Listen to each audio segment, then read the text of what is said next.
Hey YouTube, this is Doug with Del Rise Ranch here, and today I have a cool little unboxing video for you. Part of this unboxing video won't be as great, but I am going to explain it, and hopefully you guys can learn from some advice that I have on this. So these animals came, and she packed nicely, did a good job, put a little cryo pack in there, paper towels, nice cushions so they weren't bouncing around, and then had paper towels in the deli cups. Here are the two geckos I got from her. When I purchased them, they both had tails, and they were 50% pos het xanthics, no pores visible. And you know, I took over 4 months to get these guys out after I bought them. I asked her, are they ready to ship? Like, you know, I just had to keep asking her, are we shipping? Are we shipping? Are we shipping? And she made an excuse once that it was a jeweler's loop. That is the reason why she's not shipping them. And I was just like, that's no excuse. Like, that has nothing to do with weather or shipping. I already bought them as no pores visible, because apparently her jeweler's loop broke. So anyway, there's a lot more to that story where there's a lot of excuses. And then, you know, Monday, we were going to ship last Monday. And she's like, oh, I had everything ready. I had the shipping label made.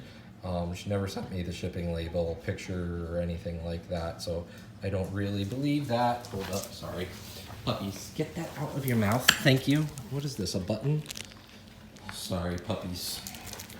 We get into literally everything. And I have two puppies I'm potty training right now.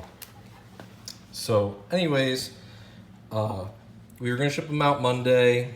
She had an excuse that her car broke down, and then it was just like excuse after excuse on getting these guys shipped out. So I'm like, finally, you know what, just either you refund me or you print out a label now for a confirmed shipping date, because I'm tired of this. You know, keep asking week after week, and it's like, oh no, or I don't get a reply 1 week, and then, you know, it was just nuts. So I don't like that. No, poor communication from them, and that was really poor. And then of course on Wednesday, or I would ask for pictures and they wouldn't send them. And on Wednesday I asked, hey, so I have pictures to make sure that my geckos are all right. So she takes pictures and says, oh, well, guess what? The tail fell off of this one. If you look at that, that's pretty healed up, guys. I don't think this tail fell off last Wednesday, and it's only been a week. I think there would be some healing. So I'm pretty sure this happened a while ago, longer than that, and it was probably a lie. And to make matters worse, this one has pores. So I told her, I said, I don't have a problem if it doesn't have a tail, as long as it doesn't have pores, you know? Like, I'm happy. I want two females, and male, female, probably. That's gonna be my guess. I'm right about like 80 to 90% of the time. Time will tell on this one. I'll keep it, grow it up a little bit more, see if those pores get a little bit more visible. Sometimes there can be pseudopores, but I'm pretty sure this is a male as well. So I'm not really happy with this shipment. When I asked about the refund, she basically said I would refund you in store credit, but I'm not refunding you, and all purchases are non-refundable. But she wouldn't send me my animals, which for a while, so that was very frustrating.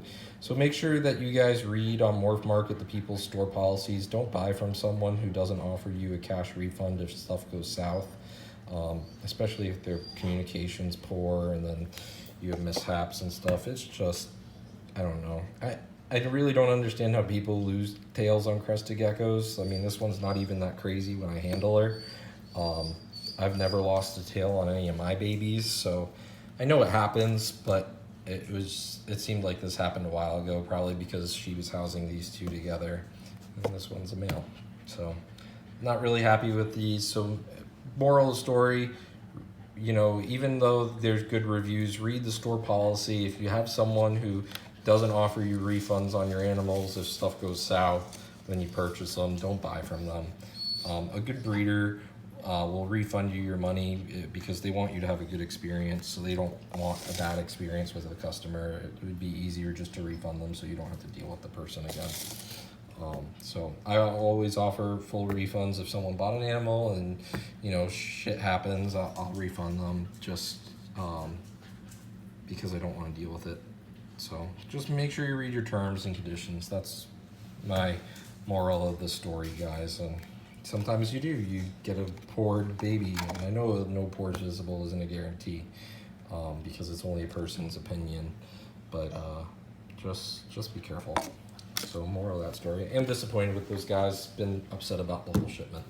These guys I'm very happy about. So I got these from a friend. A lot of these are isopods. Here's some Hoffmans. I think these are some Oreo crumbs. This is my buddy George. He is isopod name is, he had it on the box somewhere. Let me see. Poseidon's Kitchen Aquariums. This is isopod, or his store name. Here's some blonde rubber duckies. Believe it or not, I actually got him started in these because I gave him these, and these are probably from my original ones that died. So that's pretty special. Here's some US Japanese magic potions. I'm just watching the puppies right now, so I apologize if I'm looking. I think these are some red calico scabers. What else we got in here? These are the Cubaris red edges. And right here is like the something lenties. They're a super tiny isopod species, good for bioactives, probably good for dart frogs.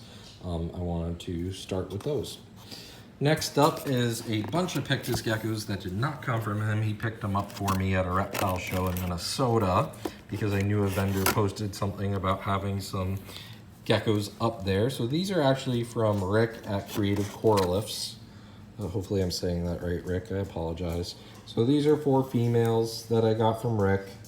Hopefully they will be breeding soon. This one's mad. Look at that. She's mad for sure. This one's a little bit more red, which is nice. One of these is a proven breeder. I think it's this one's a proven breeder. One of these two was proven. Either PPF4 or PPF5, and one of them's het for a male as well. And one of them was bred out of these 2, but didn't produce any babies. My females are just, I guess, a lot bigger than these girls. But yeah, these are probably, I would classify these 2 as subadults. And then these 2 are closer to adult size. Not quite adult size yet, in my opinion. I don't breed animals that are just tiny. I bulk them up a little bit more. So all these girls will get bulked up a little bit more, but hopefully be breeding this season. Or by the end of the season is my goal. So I'm probably going to breed these girls to some snows. So I'll produce some double het Pictus geckos. And then these girls I am probably going to cross to a male that is supposed to be het for something. What it's het for, I'm not sure. And then those babies that he produces, I'm going to cross back to him to see if he's het for black eye. He was, potentially het anery, a male, or black eye was the 3 options I got, and I haven't proved out any of it, so I want to do that before he dies, because Pictus geckos have a shorter lifespan. So something that you have to keep in mind when breeding Pictus geckos. Gunner, come here. You're good, buddy. He just wants attention. Something that you got to keep in mind when breeding Pictus geckos, but I'm very happy with these 4 girls. They'll be going in cages tonight. I wanted more females that were adult because I think I have 1 a male baby that's going to be a male. It's looking male already, so it probably will be a male. Gunner, enough. We'll lie down. I worked all 2 seconds. So I probably will be selling an a male pos het anery male come up here shortly. But very cool, very happy with these guys, very beautiful geckos. Thanks, Rick. I really appreciate it, and thanks, George, for picking these up for me from the show and sending them with the isopods. I greatly appreciate all these guys. They'll go in their own containers here shortly. And again, pos het xanthics. I probably will have a pos het xanthic male come up here shortly. So, yeah, guys, comment, rate, and subscribe.